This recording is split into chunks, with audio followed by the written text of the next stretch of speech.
अब हम exercise 11.4 start करेंगे।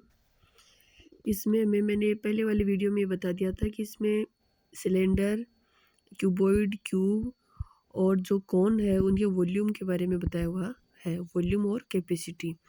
वॉल्यूम का मतलब आयतन है, कैपेसिटी का मतलब है धारण क्षमता, कि किस शेप में, किस शेप के बर्तन में, किस शेप के आकार के डिब्बे वगैरह कोई भी हो, ड्रम वगैरह, उसमें कि उसकी कितनी कैपेसिटी है किसी भी चीज़ को धारण करने की, या उसका आयतन कितना है, वॉल्यूम कितना है।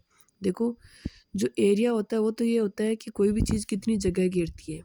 जैसे ये टैंक है, इसका एरिया का मतलब तो है कि इसने कितनी जगह घेर रखी है, और इसके वॉल्यूम का मतलब है कि इसके अंदर कितना सामान आ सकता है। ओके, फर्स्ट क्वेश्चन है गिवन ए सिलेंड्रिकल टैंक। ये एक बेलनाकार टैंक है, वो दिया हुआ है। In which situation will you find surface area and in which situation volume. ये 3 सिचुएशन दी हुई है, इनमें से कौन सी सिचुएशन में हम सरफेस एरिया, पृष्ठीय क्षेत्रफल निकालेंगे, और कौन सी सिचुएशन में वॉल्यूम यानी आयतन। फर्स्ट सिचुएशन है to find how much it can hold, कि हमें ये फाइंड करने के लिए कि how much it can hold, कि इसमें कितना आ सकता है, यानी कोई भी चीज़, कोई भी जो लिक्विड है वो इसमें कितना समा सकता है। इसके लिए हमें क्या फाइंड करना पड़ेगा, वॉल्यूम। तो ए का आंसर है वॉल्यूम। सेकंड है number of cement bag required to plaster it, कि कितने सीमेंट के बैग की ज़रूरत पड़ेगी इसके प्लास्टर करने के लिए, यानी इसके चारों तरफ प्लास्टर करने के लिए कितने सीमेंट के बैग की ज़रूरत पड़ेगी। तो प्लास्टर करेंगे तो सीमेंट अंदर भरनी तो है नहीं, बाहर बाहर लगानी है। इसके लिए क्या करना पड़ेगा, सरफेस एरिया। सेकंड का आंसर है सरफेस एरिया। सी है to find the number of smaller tanks that can be filled with water from it, कि कितने छोटे टैंकों की ज़रूरत पड़ेगी इसको पानी से भरने के लिए। तो पानी से भर रहे हैं, इसलिए हमें जो छोटे वाले कैन है उनका भी वॉल्यूम ही निकालना है, कि छोटे वाले कैन में कितना पानी आएगा, इसका भी वॉल्यूम ही निकालना है कि इसमें कितना पानी आएगा। उससे हमें नंबर ऑफ कैन्स का पता लगेगा। तो ये जो सी है, इस सिचुएशन में भी हमें वॉल्यूम फाइंड करना है। ओके, क्वेश्चन नंबर सेकंड है diameter of cylinder A is 7 centimetre. Cylinder A और बी दिया हुआ है। जो ए सिलेंडर है उसका डायमीटर, व्यास है वो 7 सेंटीमीटर है, और जो इसकी हाइट है वो 14 सेंटीमीटर है।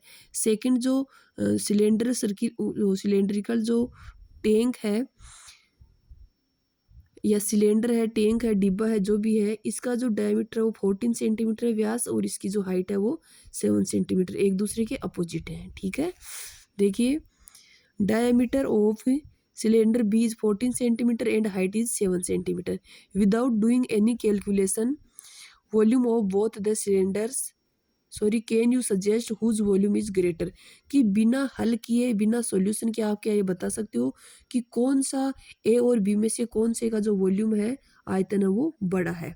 Verify it by finding the volume of both the cylinders, कि फिर आप वेरीफाई करो चेक करके ये कि किसका, कि दोनों जो सिलेंडर हैं उनका जो वॉल्यूम है वो कितना है। Check whether the cylinder with greater volume also has greater surface area, और कौन से सिलेंडर का जो वॉल्यूम है वो उसके सरफेस एरिया से बड़ा है। ओके, देखिए ये दोनों सिलेंडर है। क्वेश्चन नंबर सेकंड का ये सॉल्यूशन है। अपन इसमें पूछा था कि आप बिना कैलकुलेशन के बता सकते होगे, तो यस, हमें दिख ही रहा है, देखो दिखने से ही कि ये ज़्यादा बड़ा है, यानी इसकी जो कैपेसिटी है वो इससे ज़्यादा होगी। वी कैन से दैट कि volume of cylinder B is greater, कि सिलेंडर बी का जो आयतन है वो बड़ा है। सिंस, क्योंकि radius of cylinder B is greater than that of cylinder A, की इसकी जो रेडियस है, इसकी जो त्रिज्या है वो इससे बड़ी है। ठीक है, क्योंकि इसकी तो 7/2 आएगी और इसकी क्या है, 7 है। देखो क्वेश्चन हम सोल्व कर रहे हैं। डायमीटर ऑफ सिलेंडर ए कितना है, 7 सेंटीमीटर, एंड हाइट है वो 14 centimetre. So radius of cylinder 7/2, क्योंकि रेडियस है वो डायमीटर की हाफ होती है, 3.5 centimetre. Volume of cylinder A, cylinder का जो वॉल्यूम है उसको फॉर्मूला होता है पाई आर स्क्वायर एच। पाई की वैल्यू 22/7, आर है वो कितनी है, 7/2। 7/2 मैंने इसलिए लिखी है, 3.5 नहीं लिखा, ताकि इनको सोल्व करने में, सिंप्लीफाई करने में आसानी रहे। इनटू जो हाइट है वो कितनी है, 14। इनको हल कर लिया, 7 से 7 कैंसिल। ठीक है, 2 से 14 को डिवाइड किया तो 7, ठीक है। इस 2 को 22 से, ये 22 को इसके डिवाइड किया तो 11, 11 को 7 इंटू 7 49, 49 से मल्टीप्लाई किया तो 539, कि जो सिलेंडर ए है उसका जो वॉल्यूम है वो 539 सेंटीमीटर क्यूब। ऐसे ही जो सेकंड है इसका हम हल कर लेंगे। डायमीटर है 14, तो इसकी रेडियस हो जाएगी 7/7, और इसकी जो हाइट है वो 7। अब हम इसका भी क्या निकाल लेंगे, वॉल्यूम। तो इसका वॉल्यूम क्या आएगा, ये हमने रख लिया π22/7, आर स्क्वायर, आर इसकी 7 है तो आर इंटू आर, और इसकी हाइट है वो भी 7 है। इसको हल किया तो कितना आया, 1078 सेंटीमीटर क्यूब। इसका वॉल्यूम इतना है, इसका वॉल्यूम इतना है। देख लो सेकंड का जो बी सिलेंडर है उसका वॉल्यूम क्या है, ग्रेटर है, और यही हमने बताया था। Now surface area of cylinder A. अब हम इसका सरफेस एरिया निकाल रहे हैं, वो भी टोटल सरफेस एरिया। इसका फॉर्मूला होता है 2πr/h+r। अगर हमें कर्व्ड सरफेस एरिया निकालना होता तो 2πr/h ही होता। 2π22/7, आर है वो है 7/2, ये ए का है, और जो एच है वो कितनी है, एच है वो 14 है, मैंने इस बाद में लिख दी, और जो आर है वो 7/2 है। इनको हमने हल किया, 7 से 7 कैंसिल हो गया, 2 से इसको डिवाइड किया 11, 11 को दोबारा 2 से, या 2 से 2 कैंसिल, 7 से 7, इनको सोल्व किया तो कितना है 385 सेंटीमीटर स्क्वायर। ये सिलेंडर ए का सरफेस एरिया है। ऐसे सिलेंडर बी का सरफेस एरिया भी हम फाइंड करेंगे, वो आएगा 616 centimetre square. Yes, cylinder with greater volume also has greater surface area.